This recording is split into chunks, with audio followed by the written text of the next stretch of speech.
हम भगत सिंह जी के परिवार के बारे में बात करने वाले थे, उनके पिताजी और उनके चाचा ऊपर वीडियो बनाने वाले थे, लेकिन उससे पहले हमें लगा कि हमें एक आंदोलन के बारे में बात करनी चाहिए, क्योंकि इस आंदोलन की कमान उनके पिताजी, खासकर उनके चाचा अजीत सिंह जी ने संभाली थी और इसके बाद अजीत सिंह जी की जिंदगी हमेशा के लिए बदल गई। उस पर हम डिटेल में बाद में बात करेंगे, पहले उस आंदोलन पर बात करते हैं। उस आंदोलन का नाम था पगड़ी संभाल जट्टा आंदोलन। यहाँ जट्टा का मतलब किसान और पगड़ी संभाल यानी अपनी इज्जत संभाल, अपने खेत संभाल। तो ये एक फार्मर प्रोटेस्ट था। दरअसल जब अंग्रेजों ने भारत में अपना राज जमाना शुरू करा, धीरे धीरे वो अपना राज जमा चुके थे। अब वो नए नए कानून, नए नए तरीकों से ज़्यादा मुनाफा, ज़्यादा पैसा कमाना चाहते थे। तो वो अलग अलग कानून लाते थे जिससे वो ज़्यादा से ज़्यादा मुनाफा कमा सके।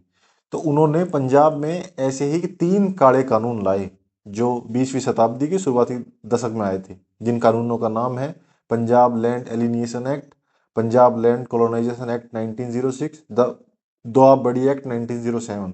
इन कानूनों का मोटा मोटा सार ये है कि अंग्रेजों ने किसानों का जमीनों पर से मालिकाना हक छीन लिया। अब किसान जमीन के मालिक नहीं बल्कि किराएदार थे। उन्होंने समाज को भी एग्रीकल्चरल और नॉन एग्रीकल्चर कम्युनिटीज में बांट दिया। अब जमीन पर अंग्रेजी अफसरों की अथॉरिटी बढ़ गई और वहीं टैक्सेस भी बहुत ज़्यादा बढ़ा दिए गए। तो लोगों में इन कानूनों के खिलाफ गुस्सा था। धीरे धीरे वो गुस्सा आंदोलन का रूप ले लेता है, जिसकी कमान संभाली भगत सिंह जी के चाचा अजीत सिंह जी ने और लाला लाजपत राय ने।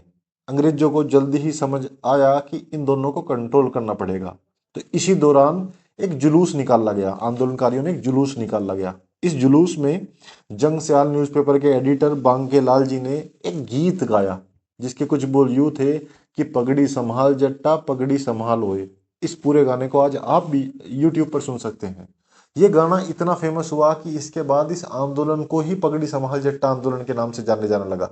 अंग्रेजों ने इस आंदोलन को दबाने के लिए पंजाब से बहुत दूर बर्मा मांडले भेज दिया अजीत सिंह जी को और लाला लाजपत राय जी को। बाद में अंग्रेजों को लगा कि माहौल बिगड़ सकता है, तो लाला लाजपत राय जी और अजीत सिंह जी को छोड़ दिया गया। मगर इसके बाद अंग्रेज लगातार इस नियत में थे कि जल्दी से जल्दी अजीत सिंह जी को पकड़ के जेल में भर दिया जाए, ताकि उन्हें हमेशा के लिए जेल में रखा जा सके।